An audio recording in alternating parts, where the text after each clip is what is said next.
చేతిలో ఇది లేదు. అట్లాగే ఫ్రిడ్జు, ఇంట్లో ఉన్న విద్యుత్ పరికరాలు మొత్తం దెబ్బతిన్నాయి. బెడ్లు, మంచాలు, బట్టలు, ఫ్రిడ్జ్, అట్లాగే అల్మార్ లోపలికి నీళ్లు పోయి ఉన్న బట్టలను కూడా నాశనం చేసిన విషయాన్ని మా పరిశీలనలో తేలింది.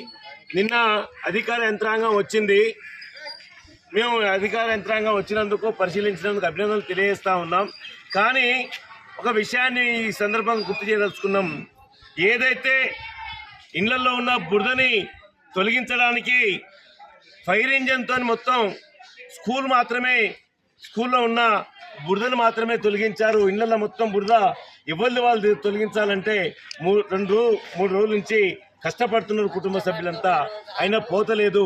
ఈ కలెక్టర్ గారు ఊరికి వచ్చినప్పుడు పెద్ద పెద్ద ఇళ్లల్లో, ఎక్కువ బురద పెట్టిన ఇళ్లల్లో అది తొలగించేస్తే బాగుండేది. అట్లాగే దాదాపుగా 10 టన్నుల చెట్టు 1 కిలోమీటరున్నర నుంచి కొట్టుకొచ్చి ఇండ్ల కూడా బియ్యం, అట్లా గడ్డి, ఒకటేంది మొత్తం వస్తువులన్నీ కూడా నాశనమైనాయి, దెబ్బతినిపోయినాయి. ఆ వరద నీటి పాలైంది. పంట అయితే ఈ ఊర్లో ఉన్న మొత్తం వరి పంట ప్రధానమైన పంట, ఈ వరి పంట మొత్తం చేతికి రాకుండా పోయిందనే విషయాన్ని ఇవాళ 3 ఫీట్లు 4 ఫీట్ల మేట వేసింది.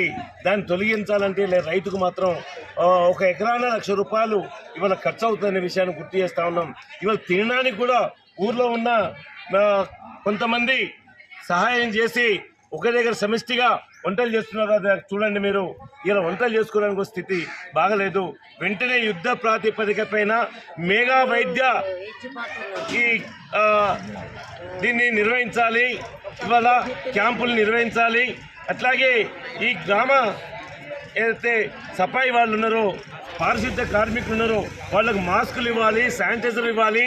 ఎందుకంటే ఇతరులని రక్షించడానికి చేసే కృషి వాళ్ళు కూడా జబ్బులకు బారిన పడే అవకాశం ఉంది. అందుకని వాళ్ళకి శానిటైజర్లు, మాస్కులు, అట్లాగే తగు జాగ్రత్తలు ఇవ్వాల్సిందని చెప్పేసి కోరుతా ఉన్నాం. అంటువ్యాధులు వచ్చే అవకాశం ఉంది. ఈ అంటువ్యాధుల బారి నుండి కూడా వాళ్ళు రక్షించాల్సిన అవసరం ఉందనేది, అట్లాగే ఈరోజు కలెక్టర్ మరొక్కసారి విజిట్ చేయాల్సిన అవసరం ఉందని చెప్పేసి పంట నష్టానికి ₹1,00,000, ఇల్లు రిపేర్లకు ₹50,000 మేము డిమాండ్ చేస్తూ ఉన్నాం. ఈ సిపిఐఎంఎల్ ప్రజాపంద మాస్ లైన్ పార్టీగా మేము గుర్తు చేస్తూ ఉన్నాం.